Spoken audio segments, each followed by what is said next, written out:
Good morning. My name is Kayte Spector Bagdady, and I am faculty in the Department of Obstetrics and Gynecology in the Center for Bioethics and Social Sciences and Medicine, where I also lead our research ethics service.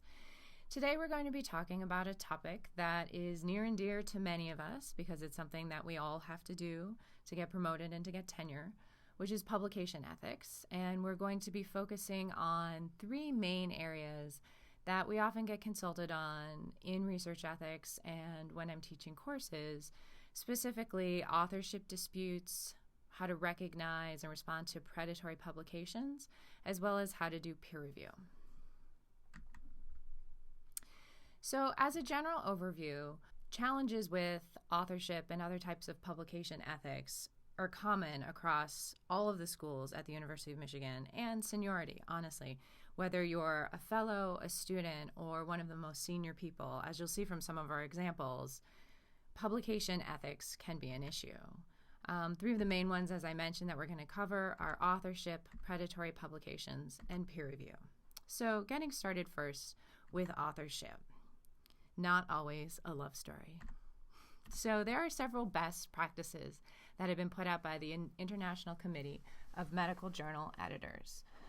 So many journals subscribe to these authorship best practices and actually ask people to somehow state or ensure that all of the authors listed on their paper have met these guidelines. The first is a substantial contribution to the conception or design of the work or the acquisition, analysis, or interpretation of data for the work. The second one is drafting the work or revising it critically for important intellectual content. The third is final approval of the version to be published. And the last is agreement to be accountable for all aspects of the work and ensuring that questions related to the accuracy or integrity of any part of the work are appropriately investigated and resolved. So as you can see, there's an and between these four statements, which means that each author on every paper is supposed to have met all of these stipulations. So I don't know about you, but these are some pretty high standards, and I'm sure at least some of us have been involved on papers where all of the authors may not have met all of these criteria. So the question then becomes, what is your responsibility to ensure that that's actually happening? And also, we know from recent empirical research on actual authorship practices that this might not actually be happening across all disciplines. So this recent paper, the citation is below, was of 6,000 of the top cited authors in all science categories. And what they found was there was actually a large variation in response to adherence to these best guidelines across disciplines, experience, and region, which means that even within a discipline or even within a level of experience, there was a lot of variation. So it wasn't just all lawyers do one thing, all cardiologists do another. There was a lot of variation.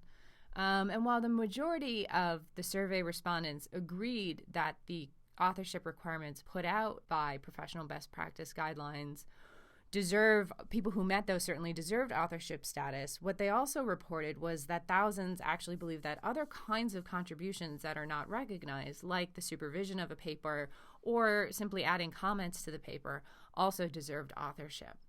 So we know that these are not always strictly adhered to. So what do you do as an individual when faced with these circumstances? So I always suggest, and these again are my suggestions as opposed to professional organizational level best practices, but in terms of the tips and tricks I give my students, if you're first or last author, this is really your responsibility. If you are the person either writing or supervising the paper, the authorship best practices and who ends up as author is the buck stops with you. So I always suggest that people make sure that authorship is clear before pen is put to paper. Before anybody starts writing, you should know at least who the first and the senior author is and who the people are who might end up in the middle. So ideally, you would establish the full list ahead of time. Everybody would contribute accordingly, and it would all be perfect, and you could submit your paper for consideration. However, we all know that it doesn't always go that way, and people who we hoped might contribute more don't end up contributing as much, and people who we thought might contribute less end up doing a lot of work, and sometimes these things shift. Some people approach this as saying that they're going to sort of rank the middle authors at a later time depending how much work people put in. I would suggest, if you're going to use that approach, that you be really transparent up front that that is your plan, so people don't get confused later when authorship order changes. I personally don't like that approach, because when I get a paper and it says my name in a certain order, that's how much time I budget or allocate to a paper. So if I am second author, I'm going to plan to spend a lot more time on a paper, rather if I'm 12th out of 13 authors. If you're not sure that somebody is going to contribute enough for authorship, but you would like to consider whether they would like to be an author, I would suggest that you ask for their feedback first. Send them the article. Say, what do you think? If they write back and say, oh, it looks great, or oh, here's one citation, or here's one thought, then great. Then you can accept that and maybe acknowledge them. But if they come back and they have a lot of edits or a lot of thoughts, or they want to suggest that you rework a section, maybe they're a good candidate for co-authorship.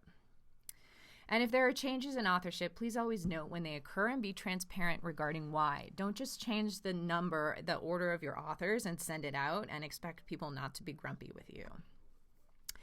If you're the middle author, so you're not the one guiding the ship on this, I would suggest that if your first or last author doesn't establish authorship order when you first get asked to be part of a paper, that you insist that authorship order is established before you review the article.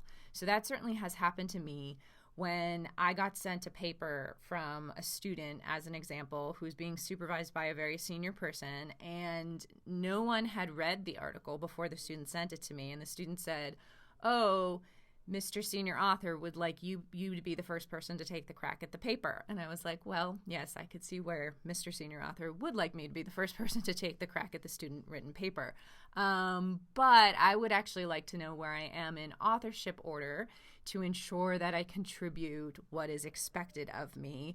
And then that ended up leading to a discussion where I ended up being second author of the paper, which, is more or less ideal depending on how much effort you put into it, but at least it was clear ahead of time that I was not fifth or sixth author taking the first crack at the student-written paper.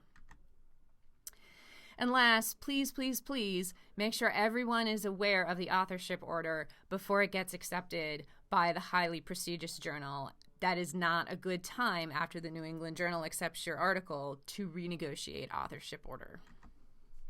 So one problem that people often face is that authors feel like they're getting left out of a paper that they substantially contributed to.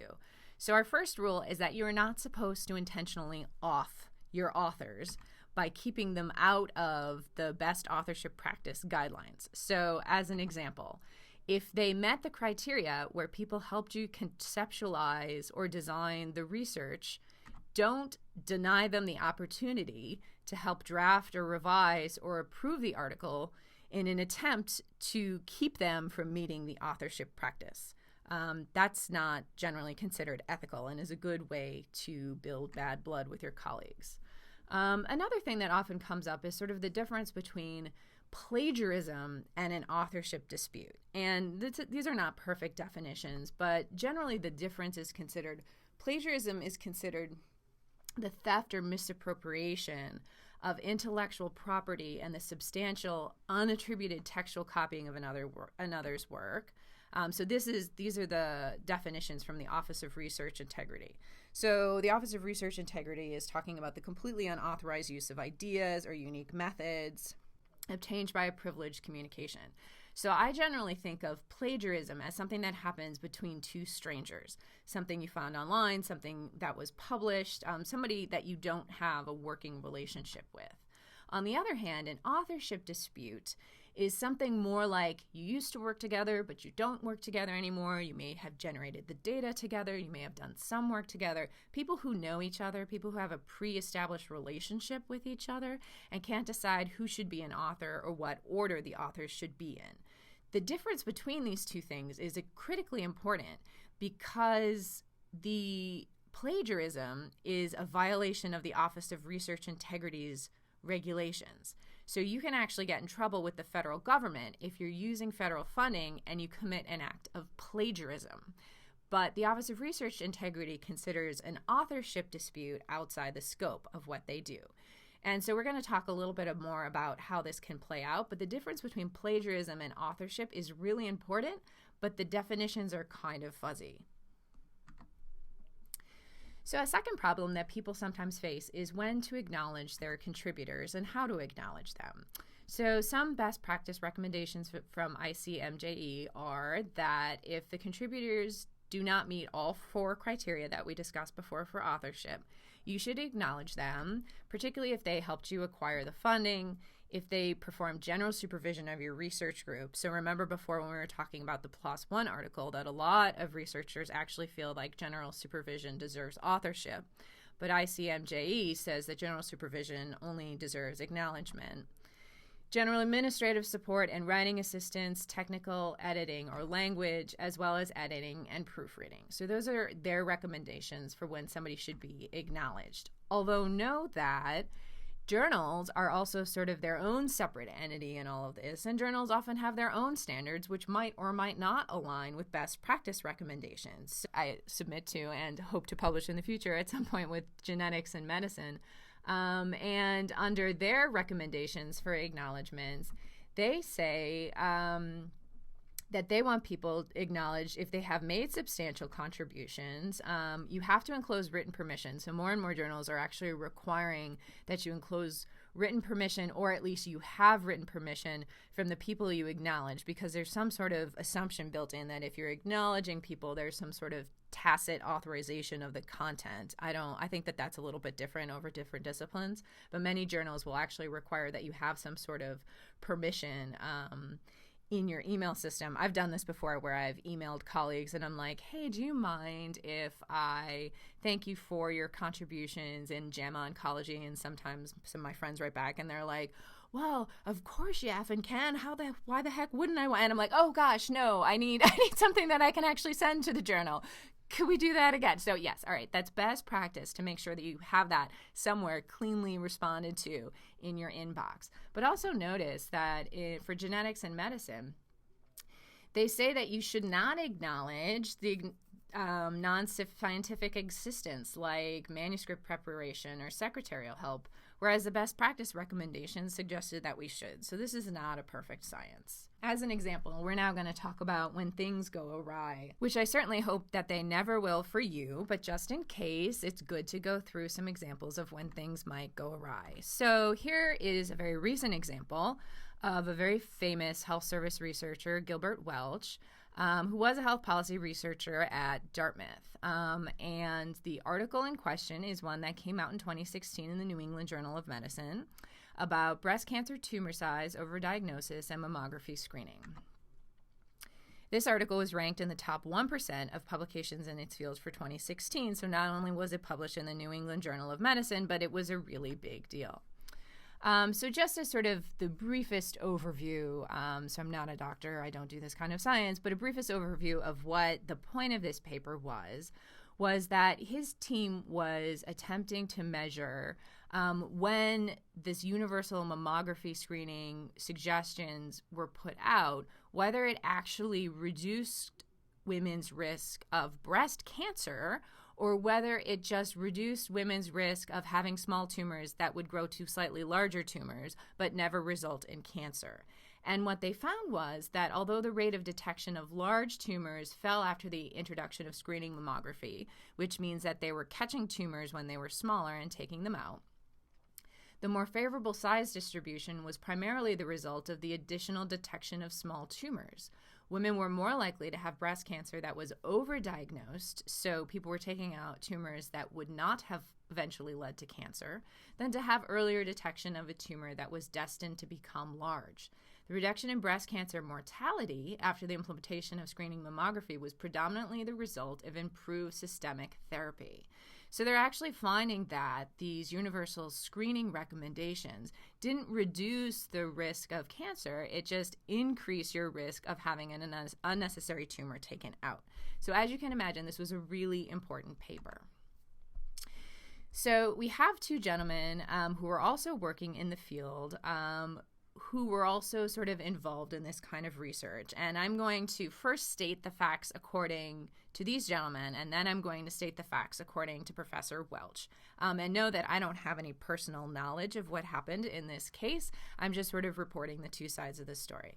So according to Professor Sonagy, who was an associate professor at Dartmouth University, he presented his research in May of 2015 on quantifying the contribution of breast cancer screening at a research in progress seminar at Dartmouth, where they both work, and Professor Welch actually introduced him at that workshop. Later, Sonagy and Welch met in his office, and according to Sonagy, Welch said to him that he had never thought of Sonagy's research ideas to, one, compute the share of incident breast cancers by tumor size over time, or two, uses temporal patterns in tumor size specific incident rates to quantify the contribution of breast cancer screening. Welch then reportedly asked for a copy of Sonagy's slides for his own class, and Sonagy in an email wrote to Welch and said, "If this result figure ultimately becomes part of a paper, I'd like the opportunity to be a co-author. I've had a few negative experiences this year when sharing results." And Welch wrote back to him, "Thanks much. No worries about this appearing in a paper. This is for class, less for content, more for the importance of denominators. Sorry to hear you've been burned in sharing results." In August of 2015, Sonagy and his colleagues submit their article to the New England Journal of Medicine, so the one he was presenting the work in progress on, and it was rejected. In October 2016, Welch et al. Published their article on a similar topic, and the other researchers submitted their article to another journal, reportedly not having seen Welch et al.'s piece, and it was rejected because it was too close to the Welch et al. Piece, which had already been published.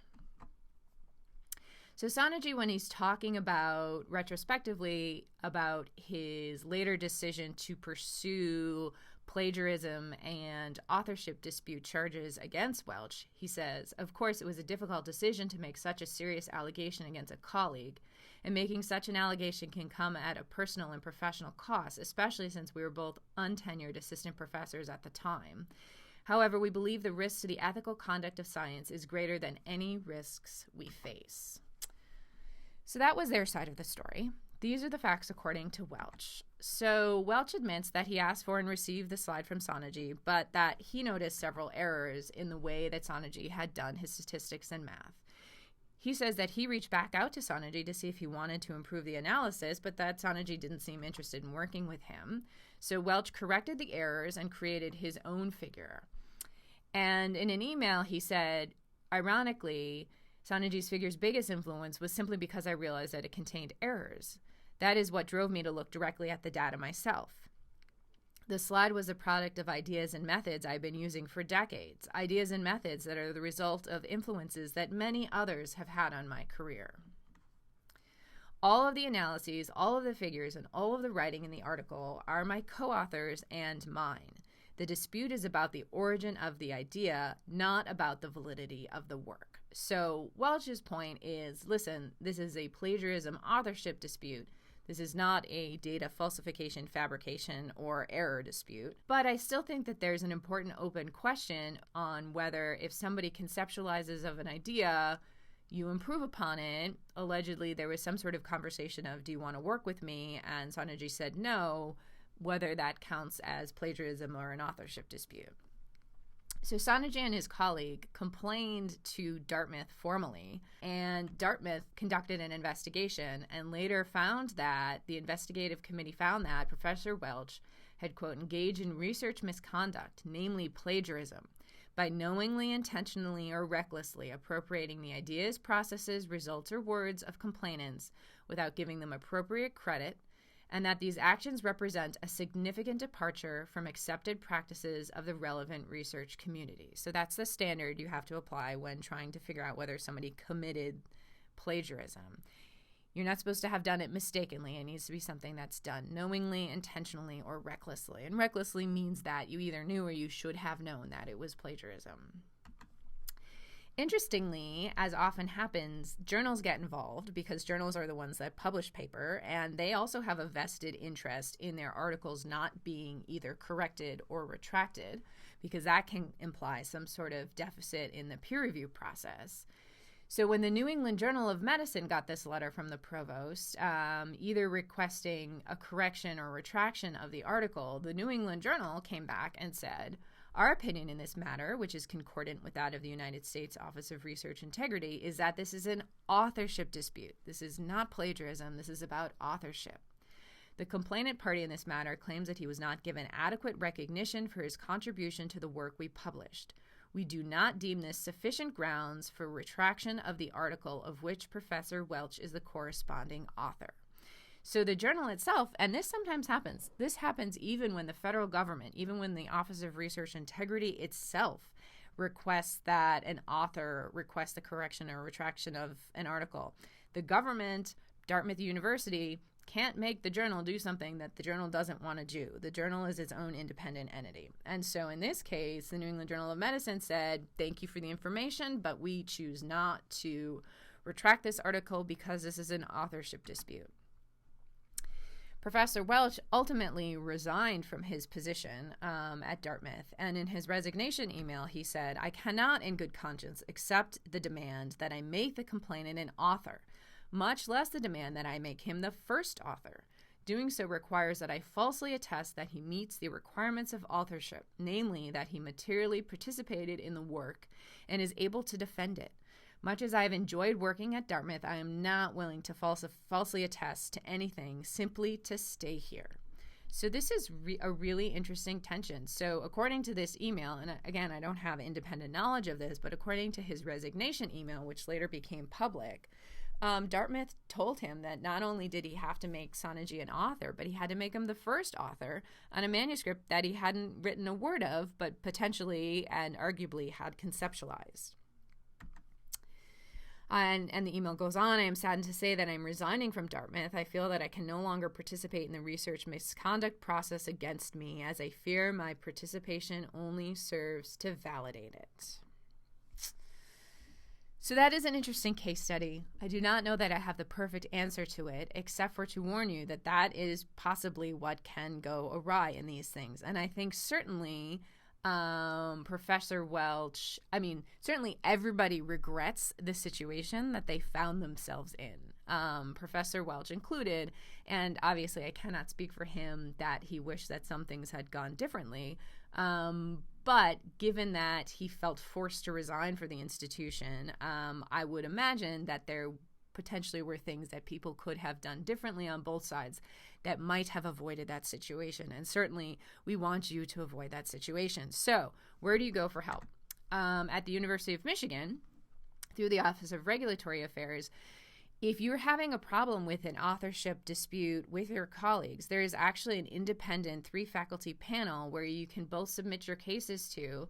They will evaluate it and they will come back to you with an answer, and you need to commit to following that answer. But that's one way to keep it in-house and out of the hands of having the journal decide these things for you.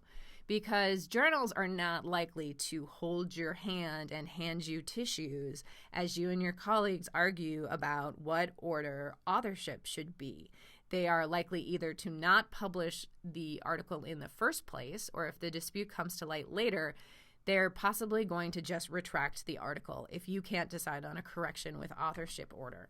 And this is an example from Genes, Brain, and Behavior of an article that was fully retracted in 2017. And it was not retracted because of any problems with the substance or the science. It was retracted simply because, quote, "all authors cannot agree on a revised author order, and at least one author continues to dispute the original author. In this case, the original article is being retracted on the grounds that the journal does not have permission to publish. Don't let this happen to you guys. Figure out authorship order before it goes to the journal." All right, so our second topic is predatory publications, which is something that I'm sure we're all familiar with as we wake up to greetings of the day in our inbox. So, predatory journals is sort of a term, again, without a perfect definition, but it's the group of journals that publish open access articles without substantive peer review in exchange for payment. So the last count, there was almost 12,000 different predatory journals. By 2018, I'm sure there are more now.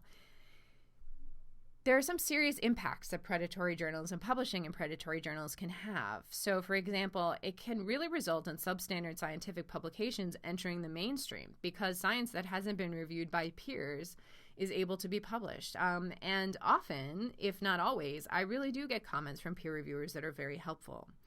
It can result in reputational damage if discovered. So if you publish in a predatory journal and it's recognized or found out, you might have egg on your face.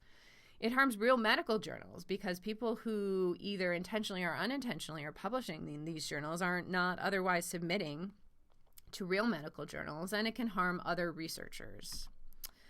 So why do researchers do it? Well, there's two theories. One is the first, that they've actually been preyed upon, that researchers don't recognize the journal as predatory. I know that has happened to some of my colleagues. It really does happen, especially as in previous years when we lacked awareness of the full scope of predatory journals.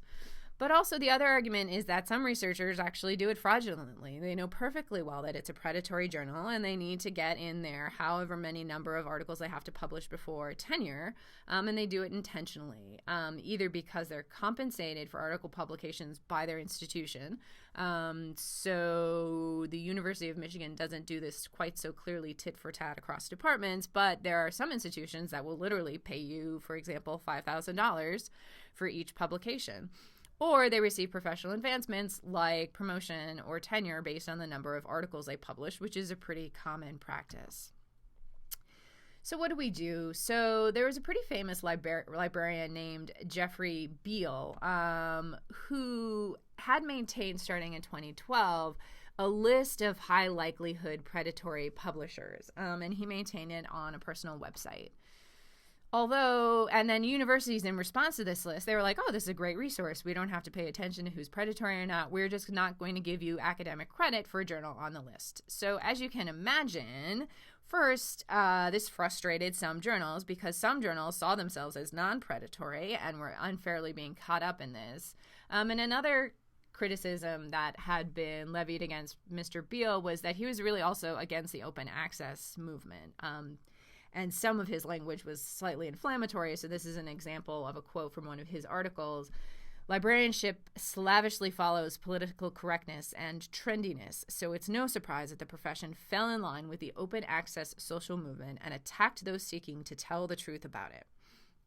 So that's a small example, but an example of why he lost some friends along the way. And then in January 2017, in a blog post, this is in the article that's cited below, but he said that facing intense pressure from my employer, the University of Colorado at Denver, and fearing for my job, I shut down the blog and removed all its content from the blog platform. So Beall's list no longer exists, but really paved the way for recognizing what made a predatory journal.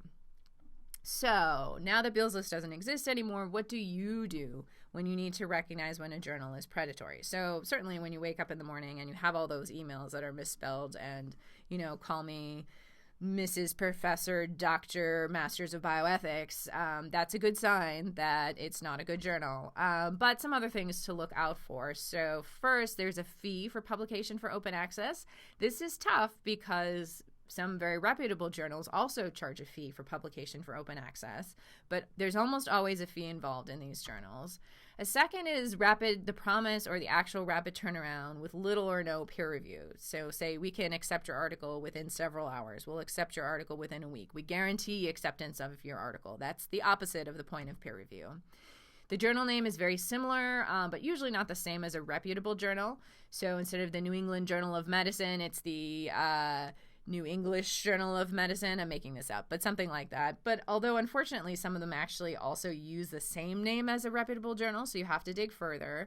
A lack of website integrity. So if you actually go to the underlying website, there's a lot of misspellings, there's distorted images. Often many of these predatory journals use the same platform, so they all look the same, they're blue. The contact email that's listed is non-journal affiliated. For example, it's a Hotmail email or Gmail. You submit via email rather than an online platform. That's not always the case. I have reputable journals I submit to that submit via email, but again, these are sort of the common factors. It's less likely to be indexed in PubMed or Medline or Web of Science. So we at the University of Michigan have access to Web of Science or have a journal impact factor. These are all things you can look into. Please note that there are also predatory impact factor websites that make up impact factors for made up journals.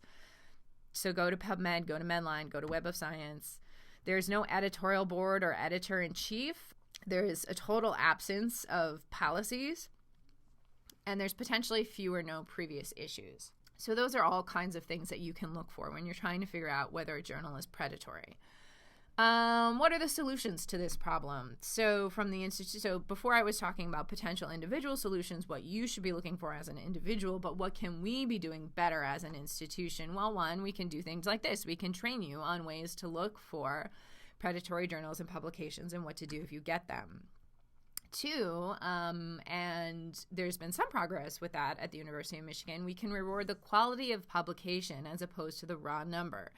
So the first thing that we did at the University of Michigan, which I think is helpful, is we made transparent, I think it's like the mean, median, and mode of the number of articles people get as they get promoted through the ranks.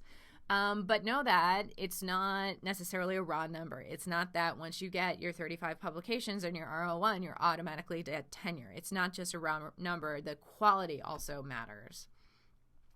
Not allowing people to use their PD funds or, their research accounts to be spent on predatory open access fees. This would require somebody actually going through what you ask for fees for, which we don't necessarily have, but that's one potential solution. And then last would be not counting predatory publications towards tenure. And I assure you that if your review committee catches that you have a predatory publication on your CV, they will not count it towards tenure, and it might very well be returned to you. Here's another example of Professor Derek Pyne, who was at Thompson Rivers University. He was also interested in predatory publications, and he did research in his own university, and there's always challenges to being a research ethicist and muckraking at your own institution. But he found that a majority of the researchers at his own school had published in predatory journals, and it was not just limited to junior researchers. And also, the more predatory publications you'd had was associated with receiving internal research awards. This is a quote from him, and he said that, "I thought publishing this," meaning that so many people were publishing in predatory journals, might discourage people, but I think it may have backfired because it disclosed that everyone was doing it, and therefore people felt better about it. So his explanation for how this happened was that TRU had used to be a college, and there were still a lot of people who were teaching only and didn't have research responsibilities, and the administrators also didn't have research backgrounds. And so when they transitioned to a research university, they weren't really sure how to go about doing that. At some point, he claimed he was forced from his university in retaliation for publishing this article, but has since been reinstated. So this is a nice lesson in both predatory publications and challenges we might face when we publish bad things about our colleagues. Always good to know. I just also want to note that there's a thing called a predatory conference that you might also be invited to. And these are lesser quality academic conferences for the sole purpose of generating money. So things to look out for predatory conferences, well, one would be if you're asked to give the keynote address on a topic that you know nothing about. I recall just 6 months ago, I was asked to give the keynote address on erectile dysfunction disorder, and I was like, well, that's not really my expertise. So that's probably not a real invitation. Other things to look for, charge to present. So they're going to charge you to present at their conference. Or again, little to no peer review. There's some level of deceit. So people have actually paid for these conferences and shown up, and there's been no conference. Often they're international. They're in malls, they're in hotels and malls on the side of the highway. They have a for-profit status. And this happens with predatory journals as well, but often committee members and keynote speakers that are listed have actually no idea that they're listed. These journals and conferences just go and pull reputable people off their websites. So if you know someone that's listed and it looks really suspicious, it's worth checking with them because they might not know that they're listed either. So where do you go for help for predatory journals and conferences? So one is that there's a new directory of open access journals, which is a listing of the reputable open access journals that are out there. So this is sort of acting as the opposite of Beall's list. So Beall tried to list the disreputable ones, which is harder because it's like playing whack-a-mole, whereas the DOAJ tries to list the reputable ones, which they do through a method of assessing people before they make it the list. And then also call your friendly local librarian, because this is the kind of thing that they can do and they can really help with. And I've had some really nice conversations with our librarians about this, and they can be really helpful to you. So our last topic for discussion today will be peer review. And peer review is one of those things that no one really ever teaches you how to do, but everybody expects you to do it. And I'm sure that all of us have at some point received a peer review, and we thought to ourselves, gee, I don't think that person is a very good peer reviewer. So how do you ever learn how to do good peer review? That's one of the things we're going to try to do here. So how do you do good peer review? So first, and also I want to thank explicitly my colleague, Professor Naomi Laventhal, who co-teaches Responsible Conduct of Research course with me, because some of these slides are taken from a lecture that she gave on this topic. So in order not to plagiarize or have an authorship dispute with my dear colleague, Dr. Laventhal, I will acknowledge that she made great contributions to these slides. So again, papers you should never agree to review. One, if you were a co-author, seriously guys, I have literally gotten peer-reviewed requests of articles that I was listed on. If you're related to any of the co-authors, sure. If you are mentored or have published with any of the co-authors, so these guidelines are from the article that's cited below by Dr. Rockwell in the Ethics of Peer Review. Not all agree that if you have published with any of the co-authors, because what happens, at least in my field, and I'm sure in some other people's fields, is that fields can be very small. And there are some fields where it's really hard to have never published with any of the co-authors. And I must admit that I have peer-reviewed articles where I have published with the co-authors. Although sometimes maybe a more reasonable rule would be if you haven't published with any of the co-authors within the past year, if you haven't published with any of the co-authors within the past 3 years. I've seen different iterations of this rule. But the point is if you think that you're close enough with a co-author that you can't actually provide them sort of an indiscriminate and unbiased review, you should decline. If you have any financial conflicts of interest. So I've been asked to peer review articles by people whom I'm listed on their R, or they're paying me in some way, so I decline those. If you don't have time to review the paper, obviously, please don't accept it. If you have personal feelings about the co-authors, don't accept it. I think that I sometimes have been on the receiving end, not necessarily personal, but where we've sort of professionally disagreed on some issues, and people continue to accept my paper when we just don't professionally agree on the issue. And that can be trying. There's also sort of a vast gray area of whether you should review things or not. Do you have adequate expertise? So this is a little bit of imposter factor. So first, certainly don't say, I can review the complex statistical analysis that occurred in this paper if you can't. However, something that I do, so I am med school faculty and I'm a lawyer and an ethicist. So clearly I have to state that I'm not reviewing the science or the medicine, although I can review some types of methods that I have expertise in, and I certainly can review the law and the ethics. And I found that whenever I've written back to an editor and I have said, listen, I'm happy to review the manuscript, but I'm going to review the manuscript for the law, for the ethics, and for this one type of method, the editors usually write back and say, yes, no, of course, that's what we wanted you to review it for. We have a statistician or we have a cardiologist who's going to review the rest of it. An apparent conflict of interest, even if there isn't one, be a little self-conscious of this. Just because you don't think that there is a conflict of interest doesn't mean that others won't think, and you might get in trouble. So, for example, if you're too close to the subject, such that a positive review might hurt you or a negative review might make you look bad or might help you in some way, be conscious of that.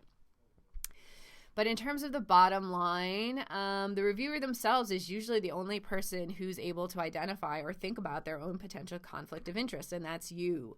When in doubt, contact the journal editor before reading the manuscript. So something you're not supposed to do, which I don't think people explicitly tell you, is if you're not going to peer review something, don't open it and read it. So more and more reputable journals are actually setting it up where you can't even access the article until you've accepted that you're going to review it. However, there are still some journals that just send the article as an attachment, and just know that you're not supposed to open it for curiosity's sake unless you're formally accepting to review it. But if you review it and later you're like, oh, you know, I know this person is dating my best friend. Like, I'm really conflicted out of reading this. I've heard this person talk about it. I'm really uncomfortable. That's fine. Go back to them then. So there is some empirical data on the misuse of peer reviewers. So this recent study that was published in 2017 found that 12% of people agreed to review manuscripts from authors with whom they had some sort of conflict of interest, and 36% actually did so without even telling the journal's editors. 11% of people show manuscripts to colleagues without seeking permission. So FYI, that's something you're also not supposed to do. You're not supposed to forward it. You're not supposed to call a colleague in and be like, oh my God, can you believe what this person wrote? I bet it's that, you know, Dinglehopper from blah, blah, blah university who wrote this. Don't do that, guys. Some people actually use the information in a reviewed manuscript for personal or academic benefit prior to the paper's publication. This is a huge no-no. Things like altering one's own research plans in response to what you know is coming out. It's a really hard thing not to do. Speeding up journal submission of your own work related to the subject of the manuscript, or even copying some part of the reviewed manuscript in your own work, please don't do that. Here's an example about a conflict of interest, which was later identified. And this gentleman, Dr. Brian Harden, got in some trouble. So he was a peer reviewer on a 2016 paper that argued that asbestos doesn't increase the risk of cancer. Fancy that. Who knew? He had also testified, funny this, in asbestos litigation on behalf of Ford, General Motors, and Chrysler, arguing that their use of asbestos hadn't increased the risk of cancer. When asked whether he had disclosed the fact that he had been paid money, because you get paid money for acting as an expert witness by Ford, General Motors, and Chrysler, that he'd been paid money to take the position that asbestos doesn't cause cancer, he responded, no, if that's a new expectation, I'm not aware that as a peer reviewer you're supposed to disclose that sort of thing, but I don't recall that I did. Well, you know, because you are listening to this lecture, that if you are accepting money to take a specific position on a topic by people with very deep pockets, or really anyone, that gives you a real or apparent conflict of interest. And Critical Reviews in Toxicology, who published this article, said, our in-house editorial team thoroughly examined the review process on this article earlier this year to ensure that it had followed the Committee on Publication Ethics guidelines. The editor-in-chief made his assessment of the manuscript based on 4 individual review reports at a ratio of 3-to-1 from academia and industry. And these reviewers were all selected independently. Upon completing the investigation in this case, we were satisfied that the submission and review process had followed all the standards we would expect. So there you go. It goes to show you that journals can also have a conflict of interest. So things that you should be looking out for if you agree to review the paper. Lack of mention of I or B approval, either exemption or approval for human subjects research, which requires actually engaging with the human subjects. A lack of documentation or concern about treatment of animal or human subjects. Conflicts of interest on behalf of the authors themselves. Falsification, fabrication, and plagiarism. This is hard to figure out, but certainly if you recognize things that you feel like you've read before, this happens. This has happened to me before, where I peer-reviewed something and I was like, gosh, I really feel like I've read this before. Well, I had. Or if you notice anything funky with the data. Confidential comments back to the editor. So you can actually say that kind of stuff just back to the editor as opposed to the author, which I might suggest that you do. Back up concerns as much as possible. Don't just say that you feel icky. Try to sort of establish what you're actually concerned about. So here's another example of poor Dr. Michael Danziger at Tufts, who submitted his article to the Annals of Internal Medicine. The Annals of Internal Medicine published, so he submitted to the Annals of Internal Medicine, and then later this journal published a retraction of the improvement of large high density HDL particle levels and presumably HDL metabolism. So this is not a very helpful retraction notice. Sometimes it gives us more information, but when you look further into the story, we find that the corresponding author of this article asked for the retraction, with the consent of all their co-authors because of unauthorized reproduction of confidential content of another manuscript. The data in the retracted article actually are from a cohort of patients from Boston, Massachusetts, enrolled in a trial registered in clinicaltrials.gov. We deeply regret these circumstances and apologize to the scientific community. I'm not entirely sure how none of the co-authors noticed that the data didn't actually exist.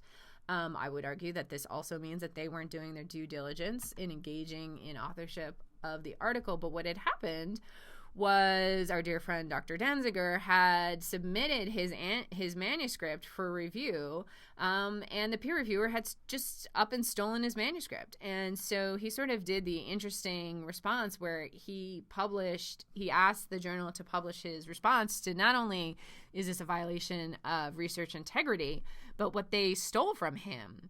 And as he wrote here, it took 5 years from conceptualization of the study to publication of the primary analysis. This study was my fellowship project and required a lot of work. It took effort to find the right research team, design the study, raise the fund, get approvals, recruit and create materials for participants, run the diet classes, conduct the study, compile and analyze the data, and write the initial report. The report was funded by the U.S. government and my academic institution. The secondary analysis that you reviewed for annals used specialized methods that took my colleagues many years to develop and validate. In all, this body of research represents at least 4,000 hours of work. When you published our work as your own, you were falsely claiming credit for all of this work and for the expertise gained by doing it. Please don't do that. Okay. What if I need help during the peer review? So obviously I'm not going to copy the peer review because Professor Spector told me not to. Great, glad we covered that. But what if you need help when you're doing the review? So know that, and I mentioned this, but manuscripts under review are confidential documents. You're not supposed to be sharing them. You could ask sort of an anonymous question. So generally speaking, what do you think about this method applied in this area? That's okay. But if you need to share it with somebody, either because you need mentorship or you would like to mentor someone else, you're supposed to ask the editor before doing that and then acknowledge the collaboration in the comments. I've done this before and I've never been refused, but you are supposed to ask. So here is our last example that we're going to go through. One, because it's an interesting example of conflicts of interest in peer review, which is a little different than conflicts of interest in authorship. And two, because it took sort of an odd turn at the end. And I do like odd turns in research ethics cases. Okay, so if I weren't a tenure-track faculty at the University of Michigan, I might know more about working out, but apparently there's some difference between the kind of working out that you do when you are doing strength and conditioning training and then the kind of working out that you do at like a CrossFit and an intensity training. Those are two different kinds of methodologies of working out. So in the journal that was published by the NSCA, the National Strength and Conditioning Association, they found that one concern with high-intensity training programs, such as CrossFit, was that they were doing this research and, quote, a notable percentage of our subjects, 16%, did not complete the training program and return for follow-up testing. Although peer-reviewed evidence of injury rates pertaining to high-intensity training programs is sparse, there are emerging reports of increased rates of musculoskeletal and metabolic injury in those programs. So as you can see, those two sentences together, you know, that's a misnomer. Those two don't derive from one another. So they're saying we had a large number of subjects drop out, and we know that potentially injury rates are high. Those two, that's a non sequitur, right? Like one thing doesn't lead to the other. They're sort of planting in your brain that those participants dropped out because of a high level of injury rate without actually establishing that from the data. So as you can imagine, the CrossFit community got upset about this, and they have their own blog, and they wrote about the CrossFit study fraud. And in this blog, you know, they question what is overuse or injury. The study does not define it. The study doesn't talk about the subjects cited, what caused them, whether the cases were pre-existing, or how long the subjects experienced overuse of injury. Also, these authors point out the study was blind, meaning that the researchers were only able to identify participants by a single number. So how did they know what was wrong with them? And then also, this is a quote that came from one of the research associates on it. And I will add that often research associates are the ones that turn people in. So either don't do bad things or don't have a research associate. But this young woman said, I did all the data collection for this study, and I know that every person who who didn't retest. And it was easy to figure out that they weren't injured. This data is inaccurate. Those individuals were not injured, and that wasn't the reason they didn't test out. To me, this questions the validity of the research, which is a really good point. So it ended up that the journal retracted the article, and here's the interesting twist at the end. CrossFit actually petitioned to re-identify the peer reviewers of the article, because the argument was that the article was so clearly poorly done that the peer reviewers themselves must have been biased in favor of the conditioning training and against CrossFit. And so CrossFit petitioned to have these peer reviewers re-identified, and interestingly enough, in this court case, the judge concurred with them and found that CrossFit had the right under the California Code of Civil Procedure to conduct a discovery, so that's for litigation, into the reviewer's relationship with NSCA officials and the scientific rigor and the integrity of their work and the peer review process. The First Amendment, right, so that amendment that allows us free speech, does not provide a shield against such disclosure. So you can have free speech, but you don't necessarily have the right to have it private. Okay, so that is the end of the substance of my lecture. I assume that this is not going to resolve all your problems forevermore. So in case you have more problems, know that you can always reach out to the Center for Bioethics and Social Sciences in Medicine. We have both clinical ethics and research ethics that's always available to you. I run our research ethics service, and my contact information is on the next slide. But if I'm not around, you can, depending how long this video lasts, you can always reach out to the Center for Bioethics. And then also know that we have a lot of training resources. So one of the programs that I and Dr. Leventhal teach are the Responsible Conduct of Research for K awardees. And so if you need official Responsible Conduct of Research training through any of your grant programs, know that this is offered through MISHAR, so you can look for that. And in conclusion, here is my contact information. Please always feel free to reach out for advice or further information, and hopefully this helps at least not resolve some of the issues that you might face in the future, but give you some tools with which to approach them. Thank you.